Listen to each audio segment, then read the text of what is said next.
2020년 코로나19 사태로 빚어진 글로벌 경제 위기, 그 위기를 경제 회복의 기회로 만들어줄 경제학 용어를 풀어봅니다. 위기를 이기는 경제학.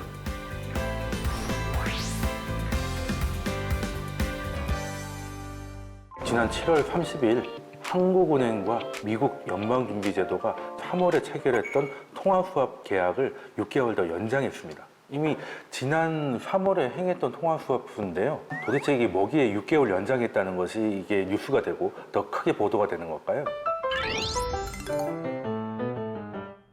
수합이라는 말이 이제 바꾼다는 의미잖아요. 그래서 이제 한국에 원하는 한국은행이 발행을 하고 미국의 달러는 미국의 중앙은행이 연방준비제도가 발행을 하는데 서로의 그 상대국의 통화가 필요할 때가 있으니까 그때그때 뭐 약정을 맺어가지고 바꾸는 게 아니라 어느 정도 수준까지는 미리 이렇게 약정을 해두는 거죠.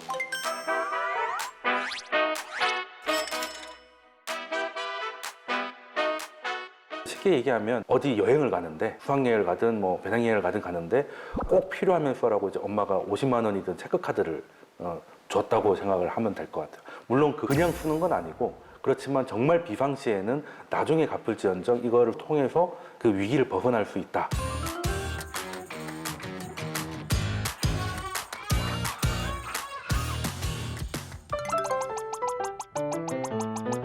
전 세계에서 이제 수출하고 무역을 할 때는 이제 달러를 가지고 결제를 많이 하는데 실제 60% 이상이 이제 미국 달러를 기본으로 하고 있어요. 대표적인 게 원유 같은 것인데 중동에서 이제 사오는 거지만 사우디 돈을 내진 않거든요. 이제 달러가 필요한 건데 그러다 보면 이것이 갑자기 좀 이렇게 현금 흐름이 맞지 않는 경우가 생길 수도 있어요. 위기 상황이 되면 달러 조달이 쉽지 않기 때문에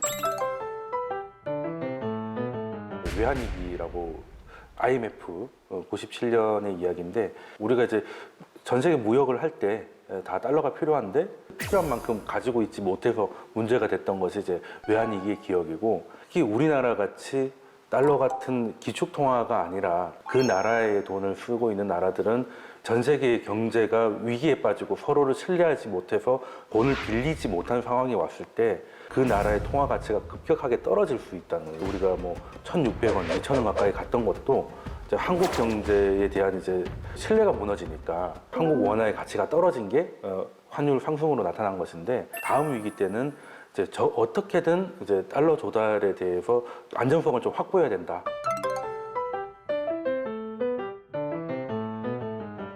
글로벌 금융위기 때 2008년 때 그때 한번 달러 수합 계약을 했었는데 그때 미국과 한국이 통화 수합 계약을 통해서 미국의 달러를 빠르게 조달할 수 있게 해서 우리나라의 신뢰를 좀 지키는 데 큰 도움을 줬던 기억이 있고요. 전 세계가 현금 조달의 위기를 겪은 게 코로나 위기인데 이때 다시 한번 과거처럼 통화 수합 계약을 통해서 서로 간에 달러 조달에 대한 위험을 좀 덜어보자. 그렇게 되면 이제 한국 경제에 대한 그 신뢰도가 높아지기 때문에 한국은의 달러 조달에 대해서 상대적으로 굉장히 유리한 고지에 올라가게 되니까 이제 환율이 안정되는 효과를 기대할 수가 있다. 지금도 사실 코로나가 종식된 건 아니니까 미국과 한국이 지난 3월에 맺었던 계약을 6개월 연장하기로 한 거죠.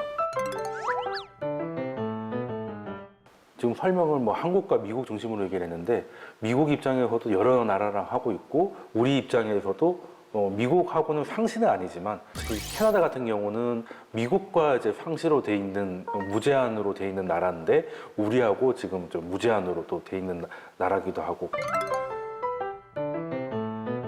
서로가 서로를 이제 신용을 좀 보강해 준다라는 거죠. 그러니까 얘가 힘들면 뭐 급한 대로 얘가 좀 빌려주고 하는 이제 글로벌 공조가 이루어지고 있다라고 이해를 하면 좋은 게 이게 한 나라의 위기가 요즘 다 엮여져 있어가지고 다 이제 돌아서 자기들한테도 오기 때문에 서로 이제 안전성 확보 차원에서 많이 하고 있다라고 보시면 될 것 같아요.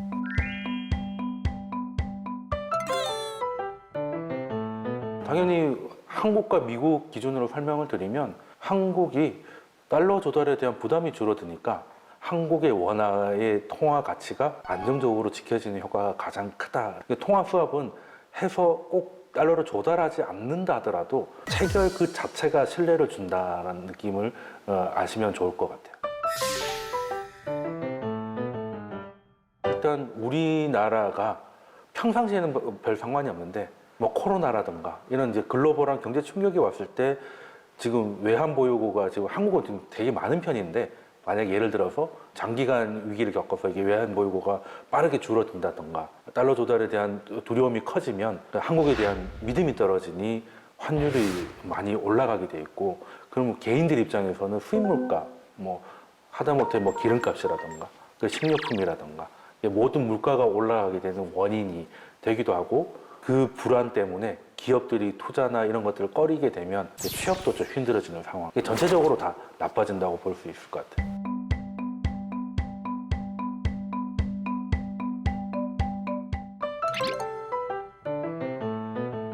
주식 시장에 통화 수합에 끼치는 영향은 뭐 이루 말할 수 없을 정도로 막대하다고 보면 될 것 같고요. 통화 수합이 체결되지 않은 상태에서 위기가 계속되고 외환 보유고가 소진되기 시작하면 한국 경제에 대한 두려움이 커지니까 환율이 높아지잖아요. 그래서 한국에 투자한 외국인 입장에서는 주식을 더 팔게 되는 거죠.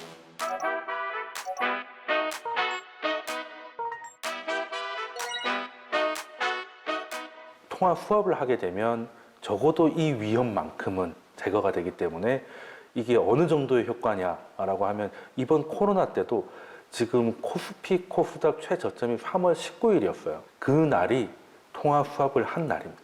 그때 1457이었던 코스피가 지금 녹화하는 오늘 2400을 넘어가 있거든요.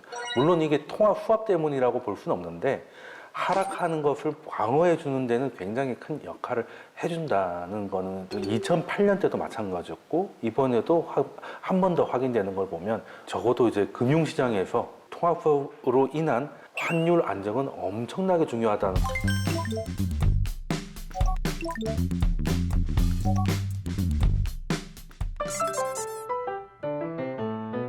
일단 통화 수합을 한 게 실생활에 어떤 영향을 끼치냐면 실생활에 영향이 없어 보이게 하게끔 하는 거예요. 그게 안 되면 실생활이 망가지기 때문에. IMF 때 생각하시면 돼요. 하루아침에 경제 위기를 맞을 수도 있는 거죠.